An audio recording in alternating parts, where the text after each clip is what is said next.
Саламатсыздар, құрметті Қазгим ТВ каналының көрермендері.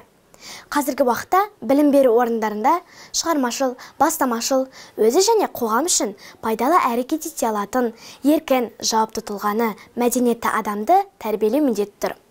Осы орайда нөмірі 8-ші гимназияда мектеп парламенті құрылған. Оқушылардың өзін-өзі басқару Қазгим ұйымы жұмыс жасайды. Мақсаты оқушылар мектепті басқаруға қатысу, құқықтарын жүзеге асыруға, тәртіпті көшбасшыны тәрбиелеу болып табылады. Мектеп парламенті өзара көмек және сенім, дамуға ұмтылу, әрбір жеке тұлғаға қатысты ізгілік, ашықтық, еріктілік, адалдық және серіктестерді құрметтеу қағидаттарына негізделеді. Парламент құрылымы 8 фракциядан тұрады. Құқық және тәртіп фракциясы, ақпарат фракциясы, спорт және салауатты өмір салты фракциясы, өзін-өзі тану және бақыт фракциясы, қамқорлық фракциясы, мәдениет және өнер фракциясы, дебат қозғалысының фракциясы және экология мен еңбек фракциясы. Дебат қозғалысының фракциясы мүшесі ретінде осы фракцияның жұмысы туралы айтпақшымын. Дебат жастарды көшбасшылыққа баулудың бір жолы дейміз. Ендеше бүгінгі аумалы төкпелі кезеңде ел ертеңі болатын жастардың еліміздің саяси өміріне араласып, ел мәртебесін арттыруға қосар үлесі маңызды болмақ. Сондықтан олар қоғамдық, әлеуметтік маңызды мәселелерді талдап, түсіне алу қабілетінің қажеттілігі, ұтқыр ойлы, саяси сауатты болуы өзекті болып табылады. Жастардың өз ойын ашық білдіріп, еркін сөйлеуі олардың танымын кеңейтеді. Қазіргі уақытта республика көлемінде ұшқыр ой алаңы атты дебат клубы қозғалысына тобымызбен қатысамыз. Ұшқыр ой алаңы атты жобасы аясында қалалық, облыстық дебат турнирі өткізіліп отырады.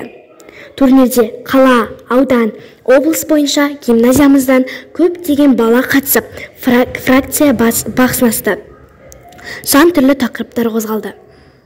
Оңтүстік пікірлерге арқау болар аргументтер мен фактілер келтірілді.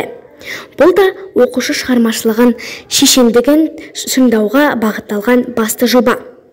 Бұл орайда ой алаңында ұшқырлық танытып, оза шауып, бәйге алған көшбасшы оқушыларымыз да аз емес. Атап айтсақ, Сарықа Саңлағы облыстық жастар жобасының аясында қалалық ойынының жеңімпаздары. Облыстық пікірталас турнирінің алтын спикер дәрежесі. Бұл спикерлер Жезқазған қаласының мәдениет және тілдерді дамыту бөлімінің тілтану оқу әдістемелік орталығы ұйымдастыратын тілдарын байқауының полиглот жеңімпаздары.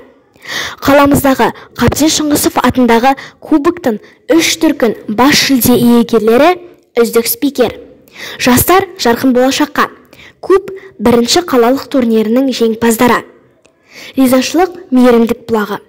Жалпы ұлттық мәдени білім беру жобасы аясындағы облыстық пікірсайыс турнирінің бағалы сыйлық иегерлері. Қазгим крандары командасы бүгінде Қазақ және Орыс лигасында, тіптен полиглот саясында Назарбаев университетінде, тіпті мұхит асып, америкалықтармен де пікірталас турлерін ұйымдастыра білді. Ендеше гимназияда туған халқымыздың елдік, ұлттық тарихын, туған жеріміздің қадір қасиетін терең ұғынуды TEDx, REDx, дебат турнирлері мен репортер ретіндегі іс-әрекеттері арқылы қалыптастыру жолға қойылған. Егер біз өз мәдени рухани мұраларымызды заманауи үлгіде жаңғырта отырып қолдансақ, қоғамға ой салатындай дипломатиялық көзқарасы қалыптасқан ұлтжандылықтың ұйытқысы болар азаматтарымыз көп болмақ. Олай болса, барлығыңызды да саяси аренада көрейік.